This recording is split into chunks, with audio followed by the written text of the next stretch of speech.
With the new year coming in fast, we are inundated with information about moving forward into 2024. And don't get me wrong, I am all about moving forward.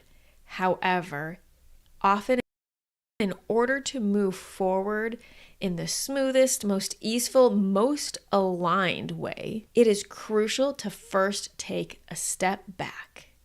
A step back to look at what has been working, what hasn't been working.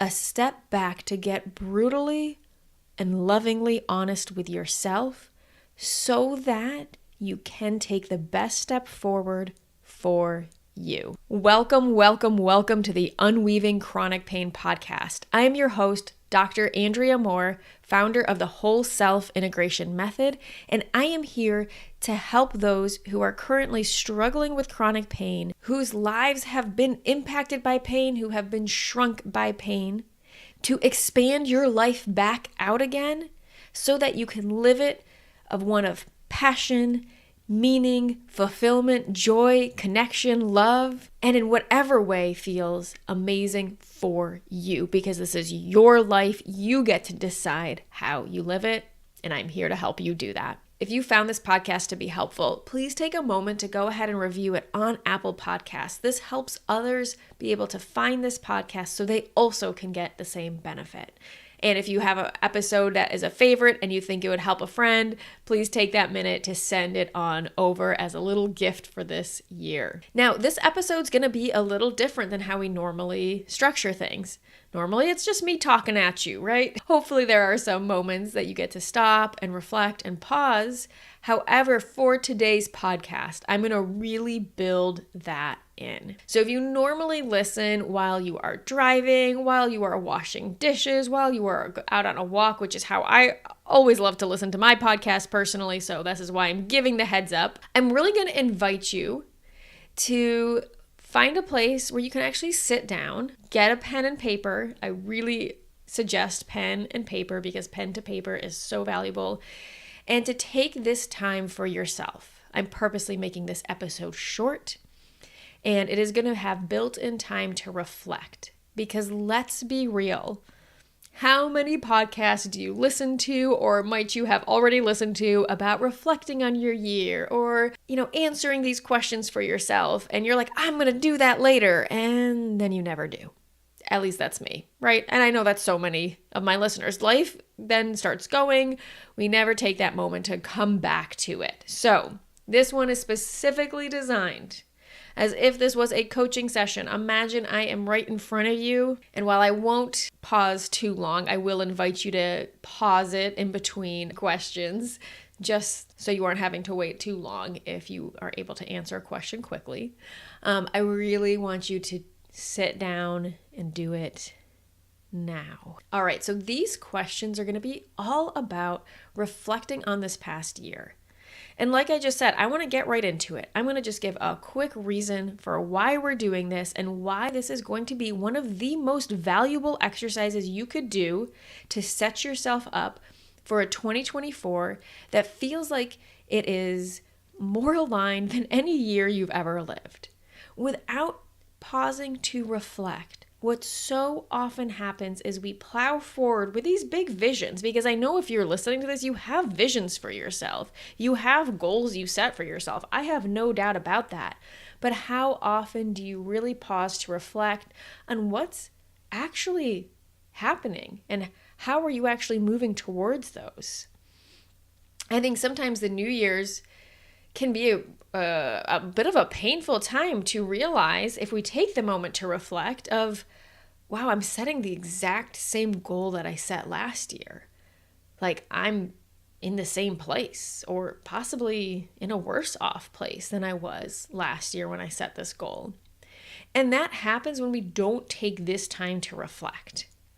Now, a little bit of pain and brutal truth for ourselves, when used in a loving, compassionate way, when we can see ourselves as humans who are living in a world that is inundated with information that moves at a speed that we weren't equipped to move at, and has been full of things that we just were not expecting this year. or in the past few years, and we are all still recovering. When we can have compassion for all that, see it for what it is, and still make the decision that you get to live your life how you want it, and you're not going to let these outer things dictate or take away the pieces of your life that bring you fulfillment and joy and connection, then that is a powerful combination, but it takes reflection and being honest with ourselves. Hopefully you've sat down by now, you found your piece of paper, and before we start writing, what I want to first invite in is just finding a moment of safety and stability exactly where you are right now. So I'm going to invite you to look around and literally see the safety that is around you right now. Because if there isn't safety around you right now, you shouldn't be doing this. Being playful about it, seeing, hey, there's no saber-toothed tigers in the corner. There's no massive tarantulas that are going to jump out. Having fun with it. You don't have to take this work so seriously all the time. And just showing your nervous system, hey, you know what? Even no matter how your body feels right now, no matter how you emotionally feel right now, you're physically safe. And then if it feels okay for you closing down your eyes, or if you're more comfortable just letting yourself gaze and kind of letting your gaze soften at an object in front of you, allowing that to happen and just waking up your senses. Noticing any sounds that are present, even any smells. If you have coffee or tea with you, taking a taste, or even just water and just noticing the taste. Knowing that right here and right now, your brain is going to continue to think thoughts as I'm talking, because that's what brains will do. Your heart will continue to beat. And your breath continues to breathe you at whatever pace it is at right now. There is nothing you need to do or change. You get to just be right here and right now exactly as you are, all that you are.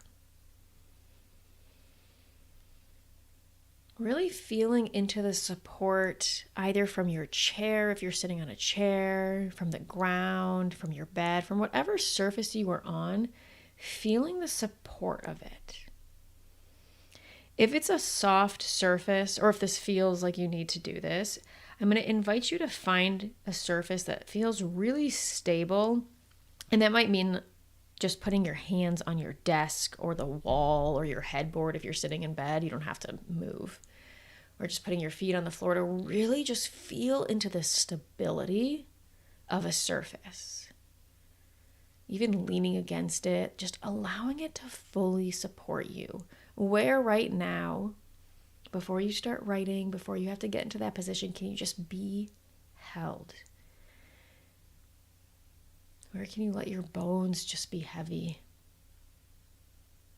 Really allowing them to be fully supported by the earth and by gravity. And then the last piece is going to invite in your authentic wisdom. This is the part of you that knows you and your truth, and that holds that as the highest priority. We're going to invite that part of you to be leading and guiding you as you answer these questions. And then you can bring in some touch. Maybe you're just feeling your own hands, that you're here in a body. Then wiggling your fingers and your toes, and if your eyes were closed, opening them back up and just coming back to the here and the now, maybe making yourself comfortable, wiggling a little bit, moving, shifting, maybe making yourself 2% more comfortable. And then we're going to move into the first part. And it's going to start with a more embodied experience. And that is to visit yourself back at the beginning of 2023, 1 year ago. And I'm going to invite you to bring your past self, your 1 year ago self, up as if they were in front of you, and you're going to just make that connection with self. Now, it is totally fine if you're not actually seeing yourself or if they look totally different. Don't get caught up in that piece. It might just be a felt sense, a knowing, or there might be some other representation. And you're going to connect into what they were feeling at this time, what they wanted for themselves in the next year, what they imagined was possible for themselves.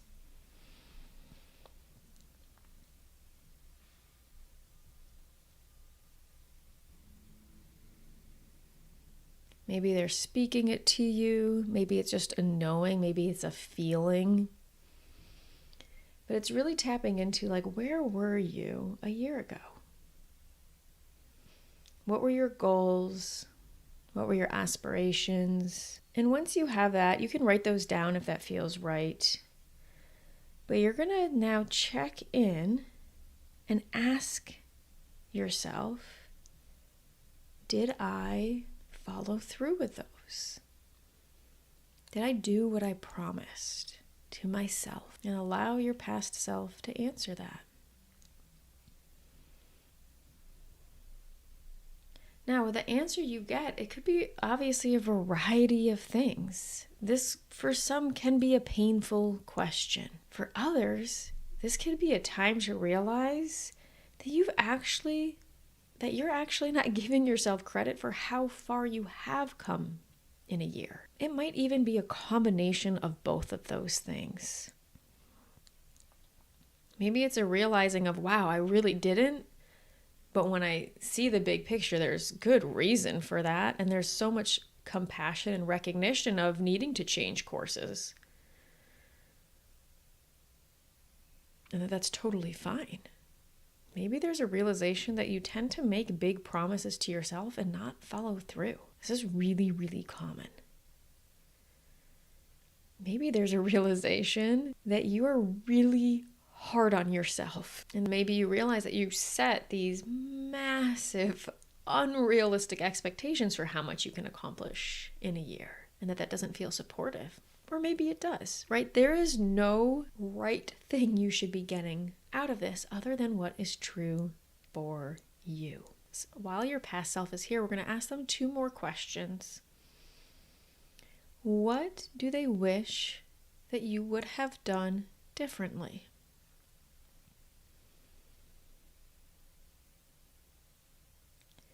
And what do they want to thank you for doing for them?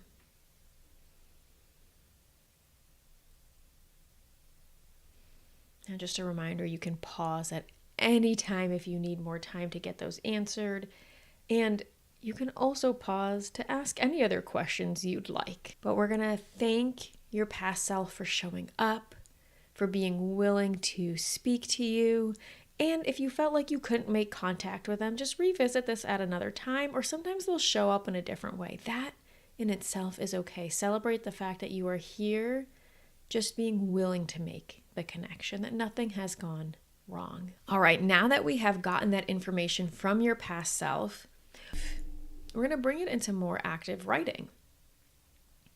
So I want you to get really clear, and you can come back and do this with different areas of life or different topics, because sometimes getting really specific can be very helpful. So since this is a podcast about healing chronic pain, that might be a place you want to work with of, okay, did I really take the time or address my body in a way that felt supportive? If that was one of your big goals. And again, since you're listening to the podcast, I can only make the assumption it is. Or it might be something else entirely. It might be like about living in a certain way, or living your truth, or starting a business that you wanted to start. So these generally will work for all of them. And so I'm going to leave them a little more vague for that reason. But I will operate a little bit more under the assumption that is about our relationship with ourselves and our body and our pain. So what I want to ask is, along the past year, how much time have you spent trying to logic your way to the next step? How much time have you spent gathering information, listening to information, consuming information, using that logic mind, even thinking about the next step? All of these are going to count as this like thinking self. You are in your head trying to figure out the next step. And I know you're not going to have a numerical, I spent 1,268 hours of time on this. That would be insane if you do. But even just a knowing, so you can even ask your wisdom to put up like a percentage or a radar or a meter that you can see, right? Is it like in the green zone? Is it in a yellow zone? Is it in a red zone? Like green being, it was really supportive and useful time, and it was time that led me to then take the next action that felt really aligned. Is it yellow, where it's like, okay, I spent a lot of time waffling in decisions and I could have made some decisions a lot faster, but ultimately I made them and I moved forward? Or is it the red zone, where it's been all about consumption of information and maybe even gathering some amazing information? So you are now an expert on a topic, but it's not translating into life, into your lived experience in the way that you hoped. Maybe you can talk circles around a doctor about your own body and symptoms and condition and, the mind-body relationship. But for yourself, you really haven't seen progress, right? That would be red zone. Maybe you've done all the research on how to start a business, but you haven't actually taken a step to starting it. That's red zone. So really being honest, how much time has been spent in gathering information in your head, and even in like spinning in anxiety or fear or questioning or doubt, confusion, not knowing what to do? So that way, that's what's, making you seek out the information to do it. So once you have that, this is going to be another question where it's going to really ask your wisdom to provide the answer, to provide a felt sense, bring up that meter of green zone, yellow zone, red zone, if that feels right, if that works for you, of how much of your personal responsibility, your self-responsibility, have you handed off to somebody else or something else? Things that are truly yours to be responsible for. I'm not talking about delegation that is supportive. I'm talking about things that are yours to work with, that you have chosen to try to outsource in a way that is not supportive. Example being, if you know you have mind-body symptoms, you know your pain is due to your nervous system, emotions, unlooked at traumas, you know that in your soul, and yet you're hopping from practitioner to practitioner, from chiropractor to massage therapist to physical therapist to getting injections to taking medications. That is handing off personal responsibility, if that is the case for you. It's not handing off personal responsibility if you need to go to the doctor to get medically cleared, or perhaps get medical attention that is incredibly appropriate for what is going on for you. That does not count as handing off responsibility. That counts as being very responsible for self. Where have you not shown up to a doctor's appointment or gotten a physical or a checkup because you've handed off your responsibility to Dr. Google and instead felt more comfortable Googling symptoms because it felt too scary to go to the doctor? That would be handing off personal responsibility. Now, this question has a lot of nuance to it, and that's where we brought up the meter at the beginning. It's just a knowing. It's just an awareness. Like, oh yeah, okay, I can see where I'm handing off a lot of it. Another level where this is a common one is if you are in a relationship. For example, I'm going to use Brene Brown's example because it's just so perfect. She talks about this morning where, I can't even remember all the details, so I'll probably butcher it, but we'll go with it. she was in a rush, I think because of something with her husband. Something happened where she felt rushed because of an action from her husband. At this point, her husband had left the house, but she was still rushing, and she ends up dropping her full mug of coffee, and it shatters on the floor, and she just yells, "Steve, fuck you," right? Or something like that, and blames her husband, who isn't even there. This is like the most, and I find myself doing this with my husband, which is why I bring it in too, of like where I want to blame him for something. And it seems like it's like, well, but he's the one who made me rush. And therefore, if it wasn't for him, I wouldn't have dropped it. This is handing off our personal responsibility in a nutshell. And we can bring in humor when we see ourselves do it, because we're all going to do it. It's just noticing it. Of where are you like, okay, I played a very active role in that. And then the last question for right now is going to be, where have your emotions like fear, anxiety, doubt, confusion played a role in being a barrier to accomplishing what you want to accomplish in life? Maybe it was specific resolutions you set at the beginning of 2023, or maybe it's just ones that you hold throughout the year.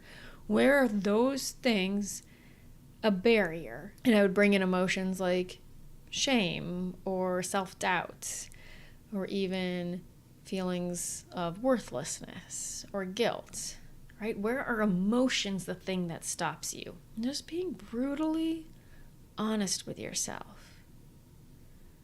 I'm going to ask actually one more question that I wasn't planning on, and that is reflecting on reflection. Are you able to be honest with yourself without it bringing up massive layers of shame or embarrassment or resistance? And no matter what your answer is, right? If not, amazing. This is a fantastic skill, and it's really hard to do that. It's really hard to self-reflect in the way that I'm asking you to self-reflect, because I'm asking you some tough questions here that don't trigger up some of our own personal woundings. And it's, can you notice that? Of like, wow, I don't even want to answer this question or be honest because it feels too shameful or it hurts. And if that is the case, beautiful awareness and recognition, because that is the most important piece. If all you got out of today was, I can't answer these questions, it makes me want to put my hands over my ears and say, la, la, la, la, la, I don't want to go here, and you recognize that that's not supportive, but you don't know what to do instead, amazing. Like, that is so freaking fantastic. If you're still listening, obviously, right? It means you're willing to look more at this. And that is what is important. I find one of the skills that is so that we are not taught is this ability to self-reflect without any shame about it. And so that means to start, we're often going to bring up shame. And the more comfortable we can be with bringing it up or working with it and then dismissing it, so it's not there, right? The better then we get to move forward. Because ultimately, if you aren't willing to look at these things and be really honest with yourself, then you're going to end up spending your time in the wrong areas. So I'm going to give a quick example of what I see a lot of is without the self-reflection, people spend years, decades in information gathering. And I need to know more. I need to understand more. I just need to read another book. I just need to listen to another podcast episode. I just need to do this thing, because then it will hold the answer to, getting me to my goal or getting rid of my pain or whatever it is. And if they never stop to reflect to see how much time they have spent on that, and then to be really honest about where has it gotten you, then you just repeat the same thing over and over and over again. So the last question is, and I think I made a mistake earlier because I said I had a last question. That was not the last question. Sorry about that. The last question is as you look over your answers, how has it served you? Has it gotten you the results you want? As you look at how you approached the last year, are you happy with the pace you're moving at in your growth or on your journey? Has it served you? Has it supported you in the way you wanted it to? And if so, then like, what do you want to make sure you keep doing? And what was the really supportive element? Like, what is the piece where you're like, man, this year freaking nailed it at not wasting time making decisions, and I just pulling the trigger. This was something that I've been working on a lot. And like, when I look back, I'm like, I have gotten so much better about that. I still have ways to go. And I'm like, I am really happy with my progress. And I can like point to specific like mindset things and things that are like, this is exactly why I was able to do that. And here's how it supported me. And I'm going to keep working on this because I'm really happy with the pace it's going at. Right? Or where is something where you're like, I was doing something and I'm really not happy with the results though. They aren't what I expected it to be. It's been really slow and it feels like a slog. Okay. Well, what's that about? Right? So it's like getting really clear on what is going to be worth focusing on for next year. Because for the person who spends all their time information gathering, right? If your goal then ends up being something that relates to, I need to learn more information, or you find yourself, looking at that sales page for a course that's promising yet another tool or a book that's going to, reveal the secret of your nervous system, then you might want to take a pause of like, wait a minute, I've already gathered all this information. It's not going to serve you. Your place to focus might be on actually implementing the tools and the information you have gained. And do you even know how to do that? Because what I can say for being in this world for a long time and reading all the books and taking all the courses is a lot of things are really good at giving you information and not so good at telling you on how on earth to follow through with them when you have massive layers of nervous system resistance to them and it feels unsafe to do it. Right? That might be then the place that is worth focusing on is, okay, how do I actually build the safety in my nervous system to follow through with what I've learned? All right. So as you are looking at your reflection questions, one, I first want to celebrate you doing this. And for this episode, this is all we're going to go into. There is going to be another episode that looks at moving forward, but I want to give you some time, and I'm going to really suggest you just taking some time to let some of this digest.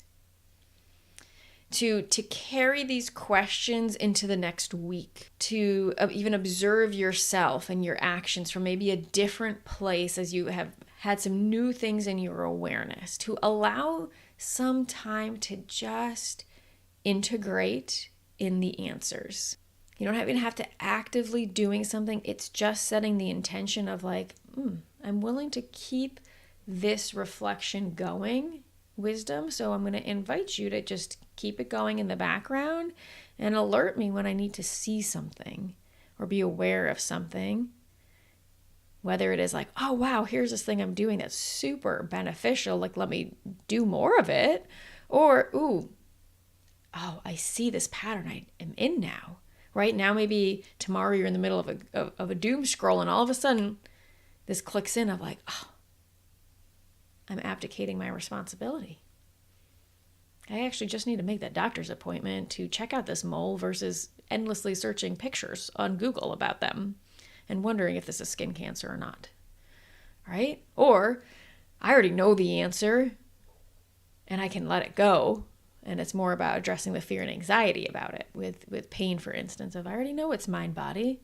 So I can just let go of needing to make another practitioner appointment that's going to only address the physical. Right? What is it for you? And again, sometimes it's just fully giving permission for your wisdom to show it to you.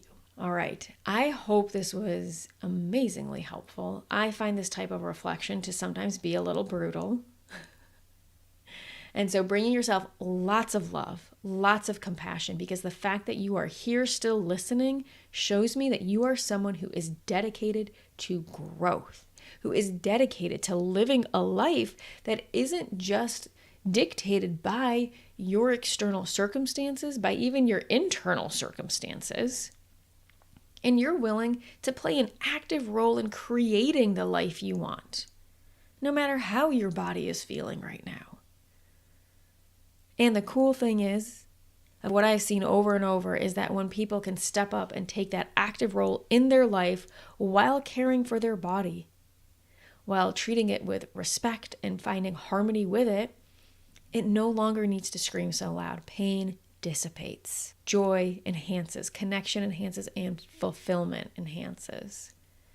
And this is what we're moving towards in the Pain to Power program, in my work with clients. It is all about living a life that is aligned for you. You get to design it. And even often it is stepping back to have the courage to design it in a way that is right for you and not what anyone else says it should look like. With that, again, granting that permission for your wisdom to show you whatever needs to be shown in the next week or so, letting anything integrate that needs to be integrate, and then maybe just shaking it all off, giving yourself a big hug, wrapping your arms around yourself like, thank you, thank you, thank you, reminding yourself that you are human. And humans always, always, always are gonna human, which means we do all sorts of things that is not supportive for ourselves. And so nothing has gone wrong, but you get to choose what to do with this information and how to move forward with it. All right, sending yourself so much love. Maybe after this, drinking some water, getting outside, getting some sunlight, going and seeing some holiday lights, and enjoy the rest of your week.